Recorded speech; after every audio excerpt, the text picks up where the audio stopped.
அனைவருக்கும் வணக்கம். 11th standard ஹிஸ்ட்ரியில் அலகு 18 ஆங்கிலேய ஆட்சிக்கு தொடக்க கால எதிர்ப்புகள் பற்றி பார்க்கலாம். அறிமுகம். ஆங்கிலேய கிழக்கிந்திய கம்பெனி பலருடைய ஆட்சி பகுதிகளை வெற்றி கொண்டதும் தங்களது எல்லையை விரிவுபடுத்தி கொண்டே போனதும் தொடர்ச்சியான பல கிளர்ச்சிகளுக்கு வழிவகுத்தன. அவர்களால் பதவியிலிருந்து நீக்கப்பட்ட மன்னர்கள் அல்லது அவர்களின் வாரிசுகள், தங்கள் ஆட்சி பகுதியிலிருந்து வெளியேற்றப்பட்ட ஜமீன்தார்கள், பாளையக்காரர்கள் ஆகியோரால் இத்தகைய கிளர்ச்சிகள் ஏற்பட்டன. வரலாற்றாசிரியர்கள் இதை ஆரம்ப நிலை எதிர்ப்பு என்று குறிப்பிடுகிறார்கள். உடைமைகளை பறிக்கப்பட்ட விவசாயிகள், பழங்குடிகள் ஆகியோரின் எழுச்சியும் இத்தகைய கிளர்ச்சிகளையொட்டி தோன்றின. வேளாண் உறவுகளிலும் நில வருவாய் முறையிலும் நீதி நிர்வாகத்திலும் ஆங்கிலேயர் செய்த மிக விரைவான மாற்றங்கள் பற்றி முந்தைய பாடம் விரிவாக கூறியுள்ளது. இம்மாற்றங்கள் வேளாண் பொருளாதார அமைப்பில் பெரும் சிக்கல்களை ஏற்படுத்தின. சமூகத்தின் பல்வேறு பிரிவுகளை சார்ந்த மக்களும் அவதிப்பட்டார்கள். எனவே மனக்கொதிப்பில் இருந்த இந்திய ஆட்சியாளர்கள் கழகத்தில் இறங்கிய போது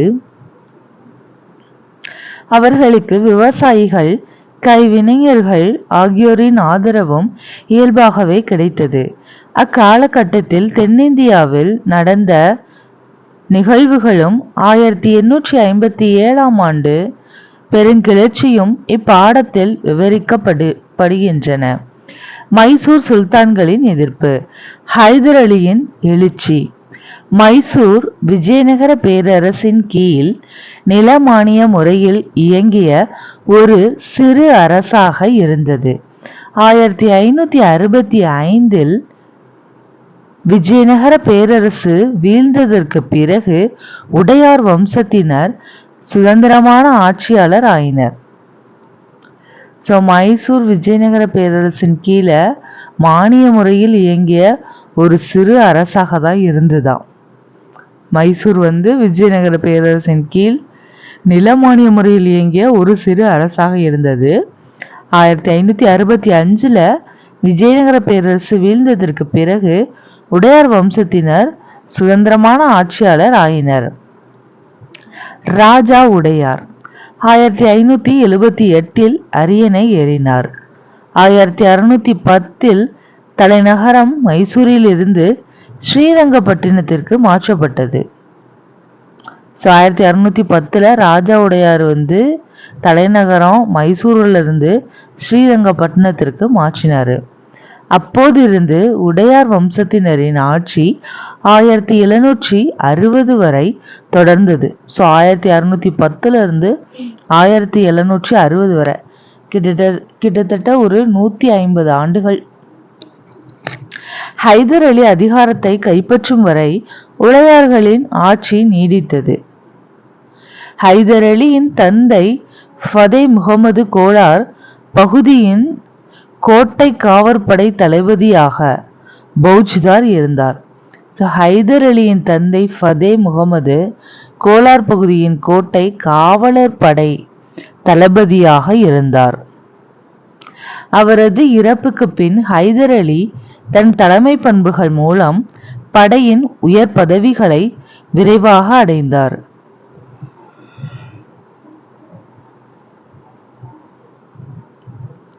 ஆயிரத்தி 1755 அவர் 100 குதிரைப்படை வீரர்களையும் 2000 காலாட்படை வீரர்களையும் நிர்வகிக்கும் அளவுக்கு அதிகாரம் படைத்த பொறுப்பை பெற்றிருந்தார். மைசூரில் இராணுவத்தில் ஏற்பட்ட கிளர்ச்சியை ஒடுக்கினார். மராத்தியர் ஆக்கிரமித்த மைசூர் அரசின் சில பகுதிகளை ஹைதர் மீட்டெடுத்தார். இதற்காக அவர் ஃபதே ஹைதர் பகதூர், வீரமும் வெற்றியும் கொண்ட சிங்கம் என்ற பட்டம் பெற்றார். ஃபதே ஹைதூர் பகதூர், வீரமும் வெற்றியும் கொண்ட சிங்கம். 1760 ஹைதர் ஆங்கிலேயருக்கு எதிராக புதுச்சேரியில் இருந்த பிரெஞ்சுக்காரர்களுடன் கூட்டு சேர்ந்தார். ஆனால் அவர் தனது சொந்த மண்ணில் மராத்தியரால் உருவாக்கப்பட்ட சதி திட்டத்தை எதிர்கொள்ள வேண்டியிருந்தது. எனினும் ஹைதர் அதை வெற்றிகரமாக முறியடித்தார். அதற்கு பிறகு அவரே நடைமுறையில் மைசூரின் தளவாயாக இருந்து உண்மையான ஆட்சியாளர் ஆனார். 1770 மைசூர் அரசர் நஞ்சராஜா நஞ்சூட்டி கொல்லப்பட்டார். அதில் ஹைதருக்கு தொடர்பிருக்கலாம் என்ற சந்தேகம் கிளம்பியது. இந்த நிகழ்வுக்கு பிறகு உடையார் வம்ச அரசர்கள் பெயரளவிலான ஆட்சியாளராக ஆயினர். ஹைதரே உண்மையான அரச அதிகாரத்துக்கு உரியவர் ஆனார். ஹைதர் அலியும் ஆங்கிலேயரும். கிழக்கிந்திய கம்பெனி திவானி உரிமையை பெற்ற வங்காளம், பீகார், ஒரிசா ஆகியவற்றில் முகலாய அரசருக்கு பதிலாக வரி வசூலிக்கும் உரிமை கிழக்கிந்திய கம்பெனி திவானி உரிமை பெற்ற பிறகு தனது நிர்வாகத்துக்கு உட்பட்ட பகுதிகளை கூடுதல் கவனத்துடன் பாதுகாக்க வேண்டியிருந்தது.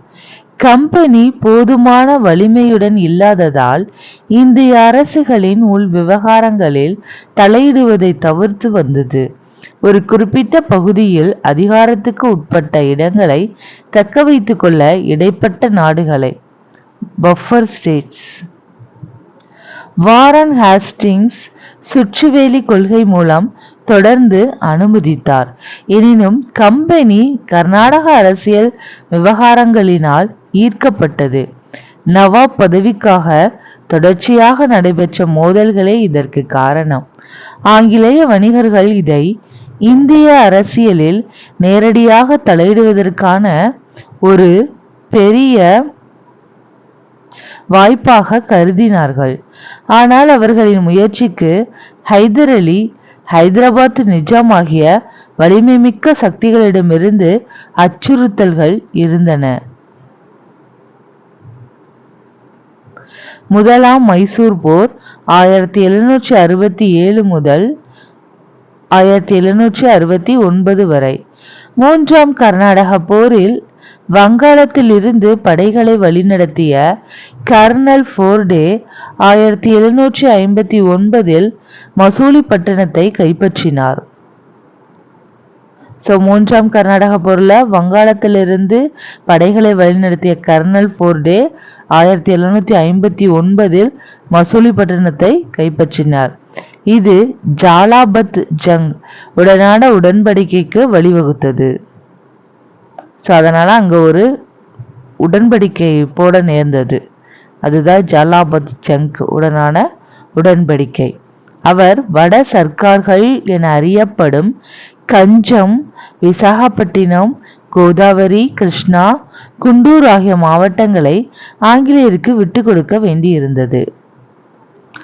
வட சர்க்கார் அப்படின்னா எந்த இடத்தெல்லாம் சொல்றாங்கன்னா கஞ்சம், விசாகப்பட்டினம், கோதாவரி, கிருஷ்ணா, குண்டூர் ஆகிய மாவட்டங்களை, அதுதான் வட சர்க்கார்கள்.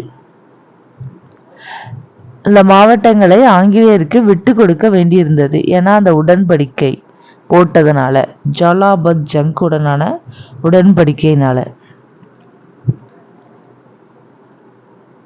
வட சர்க்கார்கள் ஆங்கிலேயர் வசமானதை முகலாய பேரரசர் 1765 அலகாபாத் உடன்படிக்கை மூலம் அங்கீகரித்தார்.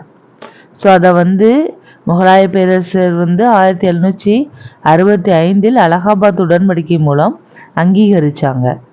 ஆனால் 1766 ஆங்கிலேயர் இப்பகுதியை கையகப்படுத்திய போது பிரச்சனை தோன்றியது. இந்த பகுதிகளை ஆங்கிலேயர் கையகப்படுத்த நிஜாம் அலி எதிர்ப்பு தெரிவிக்காமல் இருக்க வேண்டும்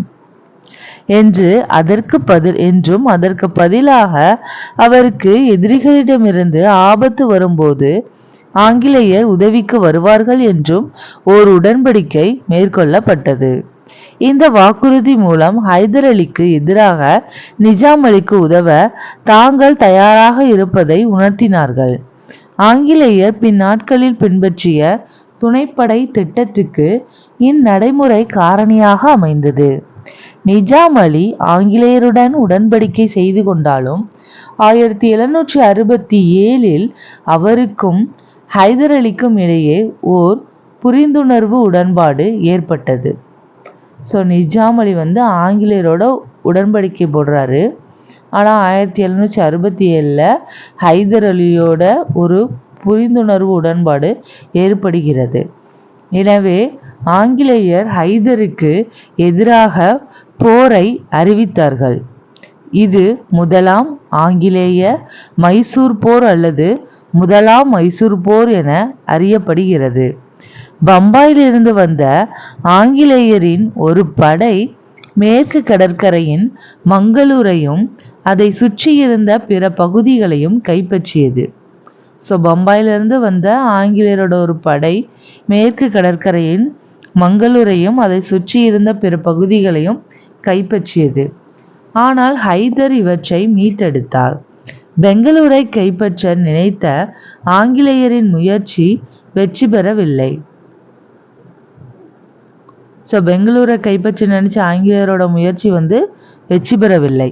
1768 ஹைதர் பாராமஹால், சேலம் மாவட்டத்தில் இருக்கிற பாராமஹாலை மீது திடீர் தாக்குதல் தொடுத்து கேப்டன் நிக்சனை தோற்கடித்து கரூரையும் ஈரோட்டையும் கைப்பற்றினார்.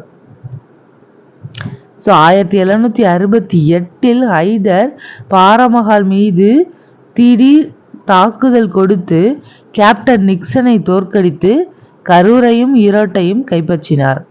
இதற்கிடையே ஹைதரின் தளபதி ஃபசுலுல்லா கான் மதுரையிலும் திருநெல்வேலியிலும் படையை எந்த எதிர்ப்புமின்றி வழிநடத்தி சென்றார்.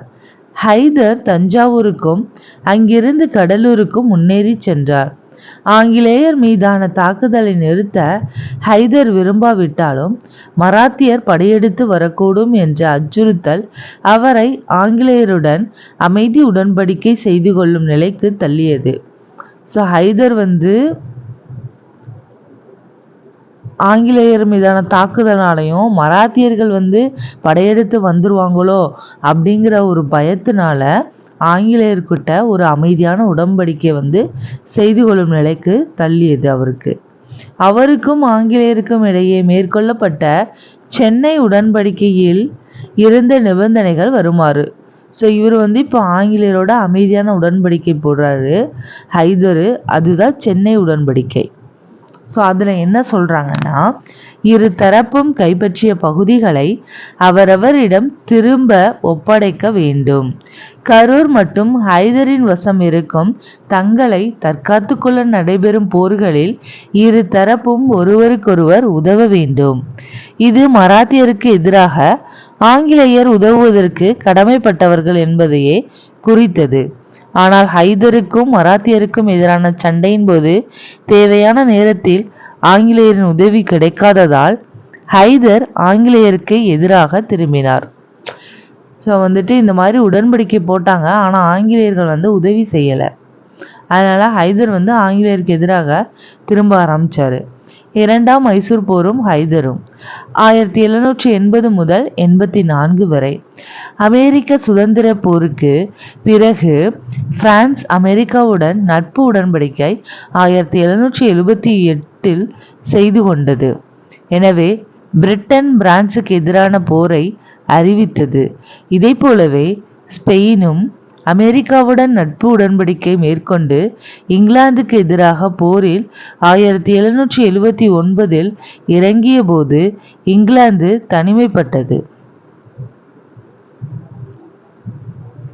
இந்தியாவிலும் பிரெஞ்சு படையின் ஆதரவுடன் நிஜாம் அலியும் மராத்தியரும் கைகோத்து செயல்பட்ட போக்கு ஆங்கிலேயருக்கு நெருக்கடியை அதிகப்படுத்தியது. ஸோ இந்த பக்கம் இந்தியாவில் பிரெஞ்சு படையோட ஆதரவில் நிஜாம் அலியும் மராத்தியரும் கைகோர்க்க ஆரம்பிச்சிட்டாங்க.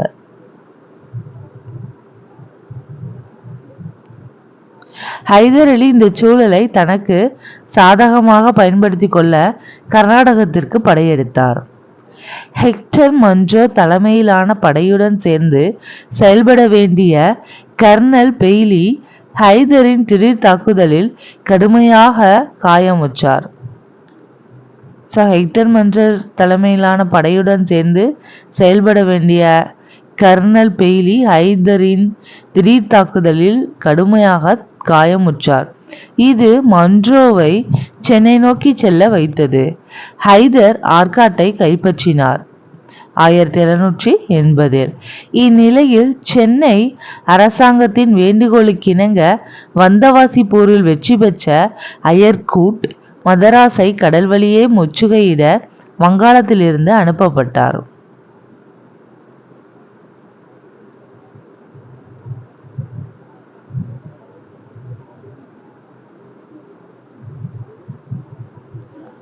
ஹைதருக்கு எதிராக வெற்றியை ஈட்டிய கூட் புதுச்சேரியை நோக்கி நகர்ந்தார். கூட்டுங்கிறவங்க ஹைதருக்கு எதிராக போரிட்டு வெற்றி பெற்று அவரு புதுச்சேரியை நோக்கி நகர்றாரு. இதற்கிடையே ஹைதர் தஞ்சாவூர் அரசை தன் பிடிக்குள் கொண்டு வந்தார். கூட் பரங்கிப்பேட்டையை அடைந்து ஹைதருக்கு பெரும் பின்னடைவை ஏற்படுத்தும் வகையில் வெற்றி பெற்றார். ஹைதர் அங்கு நடைபெற்ற மோதலில் ஆங்கிலேயரிடம் பிடிபடுவதிலிருந்து நூலிழையில் தப்பினார். ஹைதரின் மகன் திப்பு சுல்தான் கர்னல் பிரைத்வெயிட்டை கும்பகோணம் அருகே தோற்கடித்து சிறை பிடித்தார். அதில் ஹைதர் அலி ஆங்கிலேயர்கிட்ட இருந்து ஜஸ்ட் மிஸ்ல தப்பி போறாரு. ஹைதரின் மகன் திப்பு சுல்தான் கர்னல் பிரைத்வெயிட்டை கும்பகோணம் அருகே தோற்கடித்து சிறைப்பிடித்தார். மைசூர் சுல்தானின் கவனத்தை திசை திருப்புவதற்காக ஜெனரல் மேத்யூஸ் மங்களூரை நோக்கி ஒரு படையெடுப்பை மேற்கொண்டார்.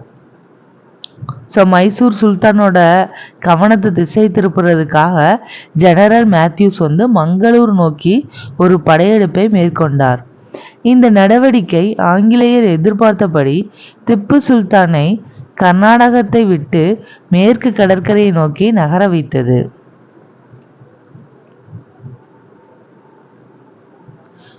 அதனால திப்பு சுல்தான் கர்நாடகத்தை விட்டு மேற்கு கடற்கரை நோக்கி நகர வச்சது. புற்றுநோயால் பாதிக்கப்பட்ட ஹைதரின் மரணம் 1782. ஹைதர் புற்றுநோயால மரணிக்கார். எப்போ? 1782. அமெரிக்க சுதந்திர போரின் முடிவில் கையெழுத்தான பாரிஸ் உடன்படிக்கை எப்போ? ஹைதர் 1782 இறக்குறாரு. பாரிஸ் உடன்படிக்கை 1783. நீண்ட நாட்களுக்கு நீடித்த மங்களூர் முற்றுகை ஆகிய நிகழ்வுகள் திப்பு சுல்தானுக்கு எதிரான ஆங்கிலேயரின் நடவடிக்கைகளுக்கு வலு சேர்ப்பதாக இருந்தன. கர்னல் லேங் கரூரையும் திண்டுக்கலையும் கைப்பற்றினார். கர்னல் லேங் கரூரையும் திண்டுக்கலையும் கைப்பற்றினார். கர்னல் ஃபுல்லட்டன் பாலக்காட்டையும் கோயம்புத்தூரையும் கைப்பற்றினார். கர்னல் லேங் கரூரையும் திண்டுக்கலையும், கர்னல் ஃபுல்லட்டன் பாலக்காட்டையும் கோயம்புத்தூரையும் கைப்பற்றினார். அடுத்ததாக ஸ்ரீரங்கப்பட்டணத்தை கைப்பற்றும் நோக்கத்துடன் அவர் முன்னேறி வந்தபோது திப்பு சுல்தான் சமாதானத்துக்கு விருப்பம் தெரிவித்து முற்றுகையை தவிர்த்தார். 1784 மார்ச் மாதத்தில் மங்களூர் உடன்படிக்கை கையெழுத்தானது. அதன்படி இரு தரப்பினரும் அதுவரை வென்ற பகுதிகளை திரும்ப ஒப்படைக்க வேண்டும் என்றும் போரில் கைதானவர்களை விடுவிக்க வேண்டும் என்றும் முடிவெடுக்கப்பட்டது. மூன்றாம் மைசூர் போர் 1790 முதல் 92 வரை. இடைப்பட்ட காலத்தில் கேரன் வாலிஸ் கவர்னர் ஜெனரலாக பொறுப்பேற்றார். இப்படிப்பட்ட இடைக்காலத்தில் கேரன் வாலிஸ் கவர்னர் ஜெனரலாக பொறுப்பேற்றார். அவர் திப்பு சுல்தானை பழிவாங்கும் விதத்தில் நடந்து கொண்டார். தெற்கில் இரு மிக பெரும் சக்திகளாக விளங்கிய ஹைதராபாத் நிஜாமும் மராத்தியரின் கூட்டமைப்பும் ஆங்கிலேயரின் கூட்டாளிகளாக இதில் செயல்பட்டார்கள். திப்புவுடனான போருக்கு தேவைப்பட்ட நிதி ஆதாரங்களையும் கூடவே தன் படைகளையும் ஹைதராபாத் நிஜாம் ஆங்கிலேயருக்கு வழங்கினார். ஸோ ஹைதராபாத் நிஜாம் ஆங்கிலேயரோட கை கோத்துட்டு திப்புவை எதிர்க்கிறாங்க. 1782 முதல் ஆங்கிலேய மராத்திய போருக்கு பின் ஆங்கிலேயருடன் சால்பை உடன்படிக்கை செய்து கொண்ட மராத்தியர்கள் ஆங்கிலேயரை ஆதரித்தார்கள். ஸோ மராத்தியர்கள் சால்பை உடன்படிக்கை போட்டு ஆங்கிலேயரை ஆதரிக்கிறாங்க. ஸோ இப்போ ஆங்கிலேயரோட கை ஓங்கியது. திப்பு கான்ஸ்டாண்டினோபிளுக்கும் 1787 பாரிஸுக்கும் தூதுக்குழுவை அனுப்பினார். ஆங்கிலேயருக்கு எதிராக தன்னை வலுப்படுத்திக் கொள்வதற்காக திப்பு இந்த ராஜதந்திர முயற்சிகளை மேற்கொண்டார். பிரெஞ்சு அரசர் 16ஆம் லூயி தூதுக்குழுவை நட்புறவுடன் நடத்தினாலும் திப்பு எதிர்பார்த்த ஆதரவு குறித்து வெற்றி வாக்குறுதியையே அளித்தார். பிரெஞ்சு அரசர் 16ஆம் லூயி தூதுக்குழுவை நட்புறவுடன் நடத்தினாலும் திப்பு எதிர்பார்த்த ஆதரவு குறித்து வெற்றி வாக்குறுதியையே அளித்தார்.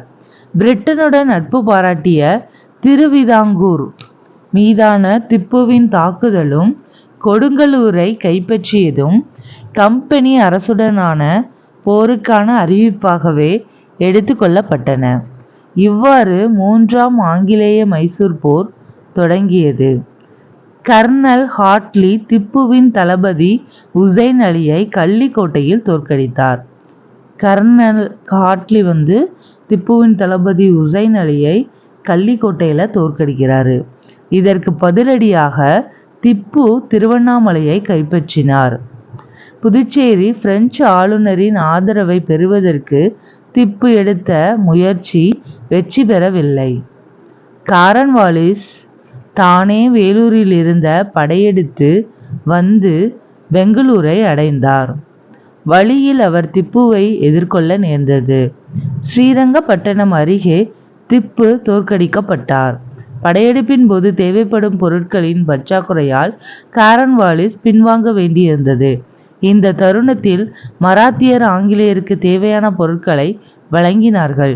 கூடுதல் வலிமை பெற்ற ஆங்கிலேய படை ஸ்ரீரங்கப்பட்டினத்தை முற்றுகையிட்டது. அதன் கடுமையான தாக்குதலை சமாளிக்க முடியாமல் திப்பு அமைதி உடன்படிக்கைக்கு அழைப்பு விடுவித்தார். உடன்படிக்கையில் காரன்வாலிஸ் விதித்த நிபந்தனைகளை ஏற்றுக்கொண்டார். ஸ்ரீரங்கப்பட்டண உடன்படிக்கையின்படி திப்பு அவருடைய ஆட்சி பகுதிகளில் பாதி இடங்களை ஆங்கிலேயருக்கு கொடுக்க வேண்டும். போர் இழப்பீடாக 3 கோடி ரூபாய் அளிக்க வேண்டும். அவருடைய மகன்களில் 2 பிணை கைதிகளாக அனுப்பி வைக்க வேண்டும்.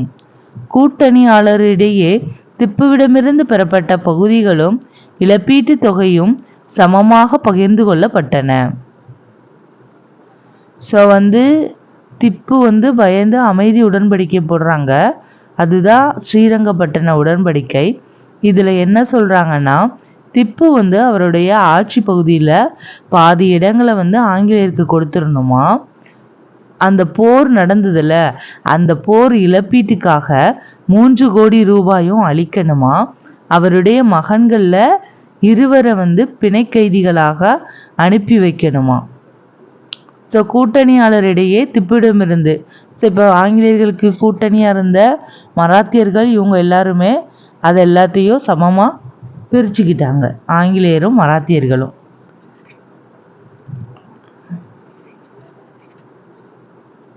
ஆங்கிலேயர் மலபார், திண்டுக்கல், பாராமகால் ஆகிய பகுதிகளை பெற்றார்கள். ஸோ இப்போ திப்புக்கிட்ட இருந்து ஆங்கிலேயர்கள் என்னெல்லாம் வாங்குறாங்கன்னா, மலபார், திண்டுக்கல், பாராமகால் ஆகிய பகுதிகளை பெற்றார்கள். திப்பு குடகு பகுதியை இழந்தார். அதன் அரசர் ஆங்கிலேயருக்கு கீழ்ப்படிய வேண்டிய சிற்றரசர் ஆனார். திப்புவின் அதிகாரம் பெருமளவுக்கு குறைக்கப்பட்டது. சென்னையில் பிணைக்கதிகளாக இருந்த திப்புவின் மகன்கள் அனைத்து நிபந்தனைகளும் நிறைவேற்றப்பட்ட பிறகு ஸ்ரீரங்கப்பட்டணத்துக்கு 1794 ஆண்டு மே 29 அன்று திருப்பி அனுப்பி வைக்கப்பட்டார்கள். ஸோ அந்த நிபந்தனை எல்லாம் நிறைவேறினதுக்கு அப்புறம் திப்புவோட மகனை விடுவிக்கிறாங்க. ஸோ அவங்க ஸ்ரீரங்கப்பட்டினத்துக்கு எப்போ திரும்புகிறாங்கன்னா 1794 ஆண்டு மே 29. இந்த உடன்படிக்கை மூலம் ஏற்பட்ட அவமானத்தையும் பொருளாதார இழப்பையும் திப்புவால் தாங்கிக் கொள்ள முடியவில்லை. மைசூர் அரசர் 9ஆம் சாம்ராஜ் 1796 இறந்தார். அடுத்த அரசரை நியமிக்கும் முறையான வழக்கை திப்பு பின்பற்றவில்லை. அவர் இந்த தீர்மானத்துக்கு வந்த அதே நேரத்தில் பிரெஞ்சு காலனி ஆதிக்கத்துக்கு உட்பட்டிருந்த மொரீஷியஸின் கவர்னர் மாலரிக் ஒரு அறிவிப்பை வெளியிட்டார். பிரான்சிடமிருந்து உதவி கிடைத்த பிறகு திப்பு ஆங்கிலேயர் மீதான போர் குறித்து அறிவிப்பார் என்பதே மாலரிக்கின் அறிவிப்பாகும். திப்பு 1798 ஜூலையில் பிரான்ஸ் ஆட்சியை நிர்வகித்த இயக்குனரகத்துடனும் அதற்கு பிறகு அங்கு ஆட்சியை பிடித்த நெப்போலியனுடனும் மேற்கொண்ட கடித தொடர்புகள், அவர் வெல்லஸ்லியுடனான கடித தொடர்பில் காட்டிய நழுவல் ஆகியவை வெல்லஸ்லியை மீண்டும் திப்புக்கு எதிரான போரை அறிவிக்கச் செய்தது. 4ஆம் மைசூர் போர் 1799. திப்பு தனது படையையும் நிதி ஆதாரங்களையும் வலுப்படுத்துவதற்கு அனைத்து முயற்சிகளையும் மேற்கொண்டார். 1796 பாரிஸுக்கு மீண்டும் தூதர்களை அனுப்பினார். 1797 வருகை புரிந்த பிரெஞ்சு தூதுக்குழுவானது மொரீஷியஸிலிருந்து பிரெஞ்சு ஆதரவு கொடுக்கப்படும் என உறுதியளித்தது.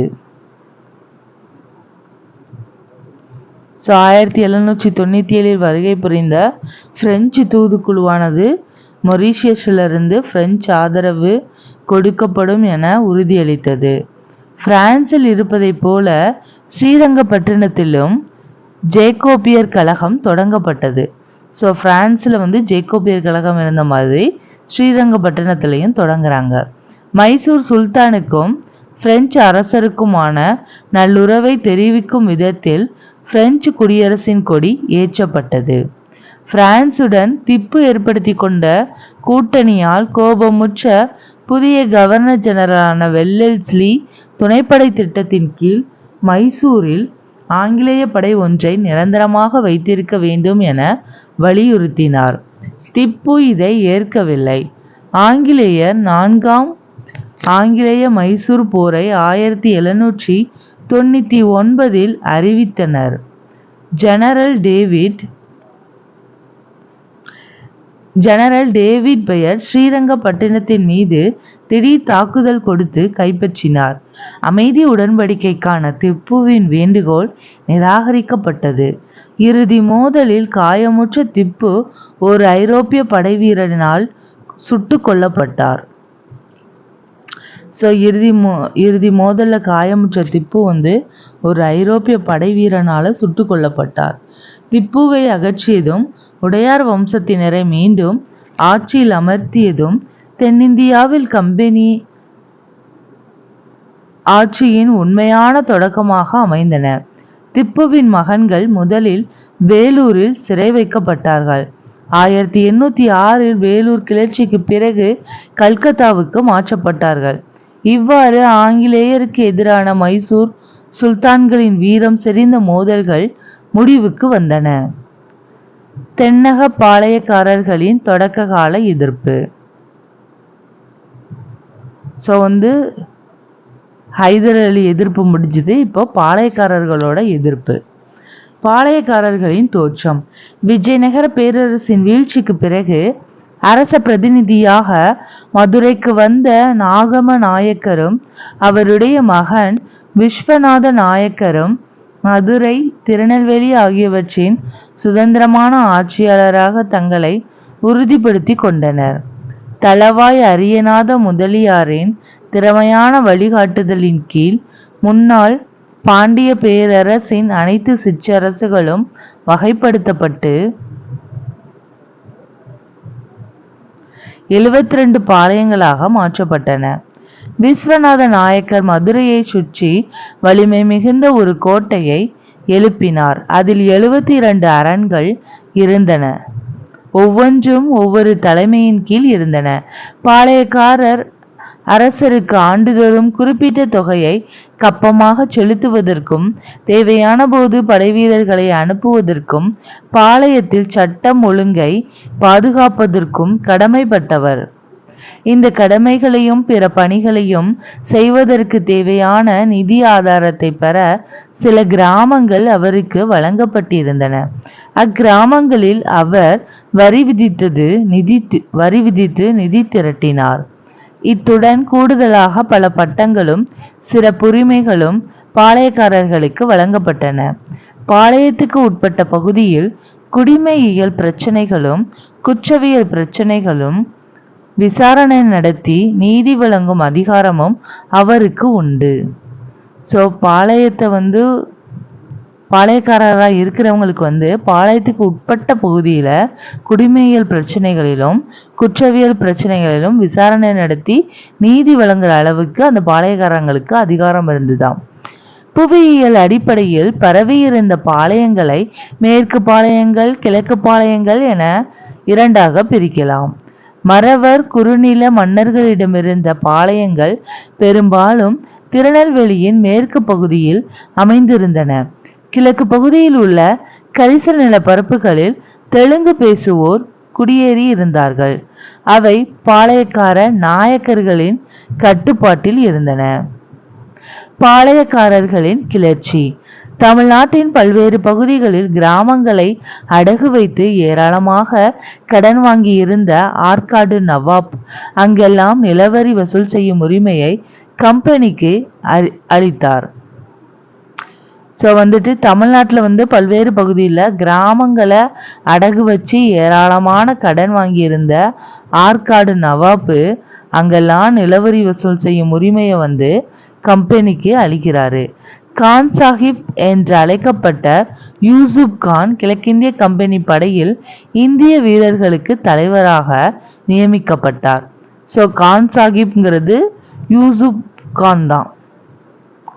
அவர் கிழக்கிந்திய கம்பெனி படையில இந்திய வீரர்களுக்கு தலைவராக நியமிக்கப்பட்டார்.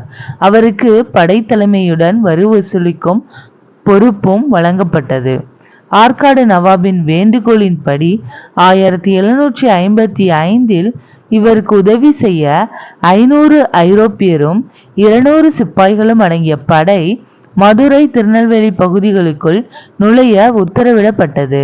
பாளையக்காரர்களின் அதிகாரத்தில் கம்பெனி நிர்வாகத்தின் குறுக்கீடு கடுமையான எதிர்ப்பை ஏற்படுத்தியது. பாளையக்காரர் முறை 1530களில் தோன்றியது. வாரங்களை ஆண்டு வந்த காக்கத்திய அரசில் இந்த முறை பின்பற்றப்பட்டு வந்ததாக கருதப்படுகிறது. அரசருக்கு தேவையான போது போரில் வீரர்களுடன் பங்கேற்க வேண்டும் என்ற நிபந்தனையுடன் ஒரு பாசறையையும் பெரும் நிலப்பரப்பையும் வைத்திருப்பவரையே பாளையக்காரர் என்ற சொல் குறிக்கிறது. இந்த முறை தோன்றுவதற்கு முன்னால் சேர்வைக்காரர்களும் தலையாரிகளும் காவல் பணிகளுக்காக வரி வசூலித்து வந்தனர். பாளைய முறை அறிமுகமான பிறகு பாளையக்காரர்கள் சேர்வைக்காரர்கள் தலையாரிகளை தங்கள் கட்டுப்பாட்டின் கீழ் கொண்டு வந்தார்கள். ஸோ இப்போ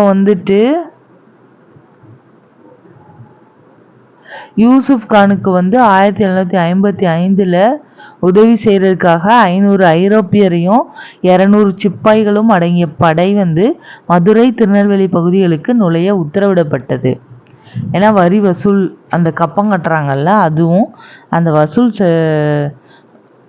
பிரிக்கிறதுக்காக இந்த யூசுப் கானை நியமிச்சிருக்காங்க. ப்ளஸ் அவங்களுக்கு 500 ஐரோப்பியரையும் 200 சிப்பாய்கள் அடங்கிய படையையும் கொடுத்து அனுப்பிச்சிருக்காங்க.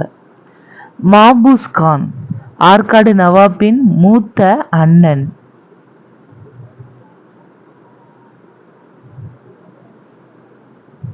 இந்த பகுதியில் நவாபின் பிரதிநிதியாக நியமிக்கப்பட்டார். மாபூஸ் கான் கர்னல் ஹெரானுடன் திருநெல்வேலிக்கு படையெடுத்து சென்றார். அவர்கள் மதுரையை எளிதாக கைப்பற்றினர். பாஞ்சாலங்குறிச்சி பாளையத்தை ஆட்சி செய்த கட்டபொம்மனின் அதிகாரத்தை குறைப்பதற்காக சிறப்பு குழு அனுப்பி வைக்கப்பட்டு பிறகு அது திரும்ப வரவழைக்கப்பட்டது. ஹெரான் ஊர் திரும்பும் வழியில் நெற்கட்டும் சேவல் கோட்டை மீது திடீர் தாக்குதல் தொடுக்க உத்தரவு வந்தது. அந்த பாளையத்தை ஆட்சி செய்த பூலித்தேவர் மேற்கு பாளையக்காரரிடையே பெரும் செல்வாக்கு பெற்றிருந்தார். பீரங்கி உள்ளிட்டவற்றின் பற்றாக்குறை, படைவீரர்களுக்கு ஊதியம் கொடுக்க வேண்டிய தேவை ஆகிய காரணங்களினால் ஹெரானின் தாக்குதல் கைவிடப்பட்டது. அவரது படை மதுரைக்கு திரும்பியது. நவாப் சந்தா சாஹிப்பின் பிரதிநிதிகளான மியானா முடிமையா நபிகான் நவாப் சந்தா சாஹிப்பின் பிரதிநிதிகளான மியானா முடிமையா நஃபிகான் கட்டக் ஆகிய பதான் இனத்தைச் சேர்ந்த அதிகாரிகள் மதுரையையும் திருநெல்வேலியையும் கண்காணித்து வந்தனர். அவர்கள் ஆற்காடு நவாப் முகமது அலிக்கு எதிராக தமிழ் பாளையக்காரர்களை ஆதரித்தனர். அவர்களுடன் பூலித்தேவருக்கு நெருக்கமான உறவு இருந்தது.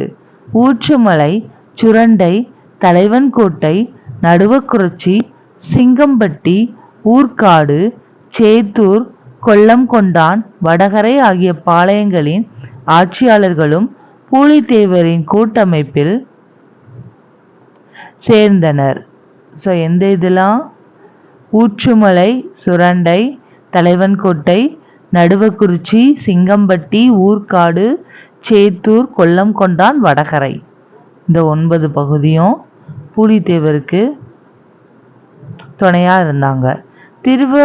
திருவிதாங்கூருக்கு களக்காடு திரும்ப தரப்படும் என்று வாக்குறுதி மூலமாக பூலித்தேவர் திருவிதாங்கூரின் ஆட்சியாளரையும் தன் கூட்டமைப்பில் சேர்த்திருந்தார். இன்னொரு பக்கம் ஆற்காடு நவாப் மாஃபூஸ் கானுக்கு கூடுதல் படைப்பிரிவை அனுப்பினார். நவாபின் வலுப்படுத்தப்பட்ட படை திருநெல்வேலியை நோக்கி பயணித்தது. கம்பெனியைச் சேர்ந்த 1000 வீரர்களுடன் நவாப் மூலம் கூடுதலாக அனுப்பி வைக்கப்பட்ட 600 வீரர்களும் இப்போது மாபூஸ் கானிடம் இருந்தார்கள். கூடவே கர்நாடகத்திலிருந்து குதிரைப்படையினரும் காலாட்படை வீரர்களும் வந்ததால் மாபூஸ் கானின் படைபலம் அதிகரித்தது. அவர் தன் படையினரை களக்காட்டுக்கு அருகே நிறுத்தி வைப்பதற்கு முன்பே திருவிதாங்கூரிலிருந்து வந்த 2000 வீரர்கள் பூலித்தேவர் படையுடன் சேர்ந்து கொண்டார்கள். களக்காட்டில் நடைபெற்ற போரில் மாபூஸ் கானின் படை தோற்றது. ஏன்னா இங்க 2000 வீரர்கள் திருவிதாங்கூர்ல இருந்து வந்திருக்கு. மாபூஸ் கானுக்கு 1000 வீரர்களும் 600 வீரர்களும் தான் இருந்தாங்க. 1600. இவருக்கு 2000 வீரர்கள் இருந்தாங்க. பூலித்தேவரும் பிற பாளையக்காரர்களும் கூட்டாக சிறப்பான திட்டமிடலுடன் காட்டிய எதிர்ப்பு ஆங்கிலேயரை திருநெல்வேலி விவகாரங்களில் நேரடியாக தலையிட வைத்தது. 1756 1763 வரைக்கும் திருவிதாங்கூரிலிருந்து கிடைத்த சீரான ஆதரவுடன் பூலித்தேவர் தலைமையிலான பாளையக்காரர்கள் ஆற்காடு நவாபுக்கு எதிரான கிளர்ச்சியில் நீடித்து நின்றார்கள். கம்பெனியால் அனுப்பப்பட்ட யூசுப் கான் திருச்சிராப்பள்ளியிலிருந்து பீரங்கிகளும் வெடிமருந்துகளும் வந்து சேரும் வரை பூலித்தேவரை தாக்க துணியவில்லை. பிரெஞ்சுக்காரர் ஹைதர் அலி, மராத்தியர் ஆகியோருடன் ஆங்கிலேயர் போர்களில் ஈடுபட்டு வந்ததால் 1760 செப்டம்பரில்தான் பீரங்கிகள் வந்து சேர்ந்தன. யூசுப் கான் நெற்கட்டும் சேவல் கோட்டையை இடிக்கும் நோக்கத்துடன் தாக்குதலை நடத்தினார். ஸோ பூலித்தேவருக்கு அந்த பீரங்கி இதெல்லாம் கிடைக்கிறதுக்கு கொஞ்சம் டிலே ஆனதுனால யூசுப் கான் நெற்கட்டும் சேவல் கோட்டையை இடிக்க ஆரம்பிக்க போறாரு. இது ஏறத்தாழ 2 மாதங்கள் நீடித்தது. ஸோ அது ஏறத்தாழ 2 மாதம் நீடிச்சுதான். யூசுப் கான் பற்றி இங்கே ஒரு பேரால கொடுத்துருக்காங்க, பார்க்கலாம். யூசுப் கானின் இயற்பெயர் மருதநாயகம். அவர் ராமநாதபுரம் மாவட்டத்தைச் சேர்ந்தவர். புதுச்சேரியில் இருந்தபோது இஸ்லாம் சமயத்தை தழுவினார். ஸோ மருதநாயகம். ஸோ யூசுப் கானோட இயற்பெயர் மருதநாயகம். அவரோட சொந்த ஊர் ராமநாதபுரம். அவர் புதுச்சேரிக்கு வந்ததுக்கு அப்புறம் இஸ்லாம் சமயத்தை தழுவுறாரு. 1752 கிளைவ் தலைமையிலான கம்பெனி படையில் சேர்ந்த யூசுப் கான் 1752 முதல் 54 நடைபெற்ற திருச்சிராப்பள்ளியின் முற்றுகையில பங்கேற்கிறாரு. ஆற்காடு நவாபுக்கு சொந்தமானதாக இருந்தாலும் கம்பெனி நிர்வாகத்தின் கட்டுப்பாட்டில் இருந்த மதுரை, திருநெல்வேலி ஆகிய மாவட்டங்களுக்கு 1756 முதல் 1761 வரை ஆளுநராக பொறுப்பு வகித்தார். யூசுப் கான் ஹைதர் அலியை தோற்கடித்து சோழவந்தானை கைப்பற்றினார். லாலியின் மதராஸ் முற்றுகை 1758 முதல் 1759 போது யூசுப் கானின் பங்களிப்பு சிறப்பானதாக இருந்தது. அவர் நிர்வாக பொறுப்பில் இருந்தபோது மதுரையில் நெசவு தொழிலை ஊக்குவித்தார்.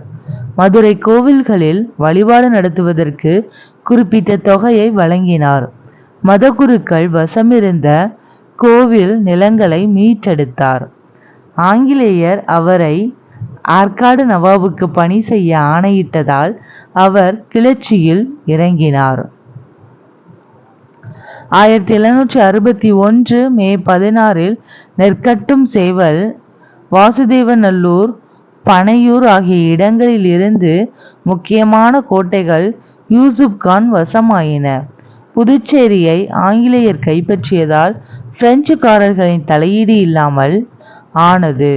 பிரெஞ்சுக்காரர்களிடமிருந்து உதவிகள் வர முடியாத காரணத்தால் பாளையக்காரர்களோட ஒற்றுமை குலைய தொடங்கியது.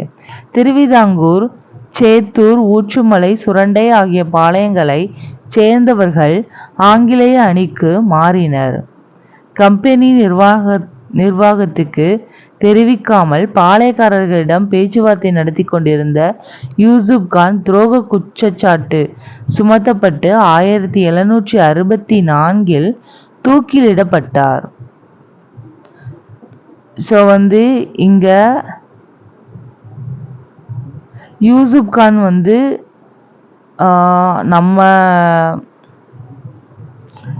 நம்ம ஊர் நம்ம ஆளுங்க அந்த மாதிரி கொஞ்சம் அமைதியான முறையில் கொஞ்சம் திருந்தி மக்களோட குறைகளை நிவர்த்தி செய்கிற மாதிரி கொஞ்சம் மாறியிருக்காரு. ஆனால் அந்த இது இவர் பண்ணுற விஷயங்கள்லாமே அந்த ஆங்கிலேயர்களுக்கு போய் சேரலை. அதனால் யூசுப் கானை துரோகம் இழைச்சிட்டாங்க அப்படின்னு சொல்லிட்டு குற்றம் சாட்டப்பட்டு 1764 தூக்கிலிடப்படுறாரு. கோட்டைகளை யூசுப் கான் கைப்பற்றிய பிறகு எங்கோ தஞ்சம் புகுந்த பூலித்தேவர் தனது பாளையத்துக்கு திரும்புறாரு. ஸோ யூசுப் கான் இறந்துட்டாங்கிற செய்தி கேட்ட உடனே பதுங்கியிருந்த பூலித்தேவர் மறுபடி அவருடைய பாளையத்துக்கு திரும்பி மீண்டும் ஆங்கிலேயருக்கு எதிராக பாளையக்காரர்களை திரட்ட தொடங்கினார். இம்முறை ஆங்கிலேயர் அனுப்பிய கேப்டன் கேம்பல் நெற்கட்டும் சேவல் கோட்டையை முற்றுகையிட்டு 1767 கைப்பற்றினார். பூலித்தேவரின் இறுதி நாட்கள் குறித்த உறுதியான செய்திகள் கிடைக்கப்பெறவில்லை. ஸோ பூலித்தேவர் யூசுப் கான் இறந்ததுக்கு அப்புறம் மறுபடி வர்றாரு. அவர் வந்ததுக்கு அப்புறம் கேம்பல் நிறைய படைபலத்தை வச்சிருக்கனால கேம்பலோட பூலித்தேவர் சண்டையிட முடியல. ஸோ அதில் தோல்வியுற்று பூலித்தேவர் பதுங்கி போயிடுறாரு. அதுக்கப்புறம் அவருடைய செய்தி கரெக்டாக கிடைக்கல அப்படின்னு சொல்கிறாங்க. ஸோ இது பார்ட் 2ல் பார்க்கலாம் வேலு நாச்சியார் பற்றி. நன்றி.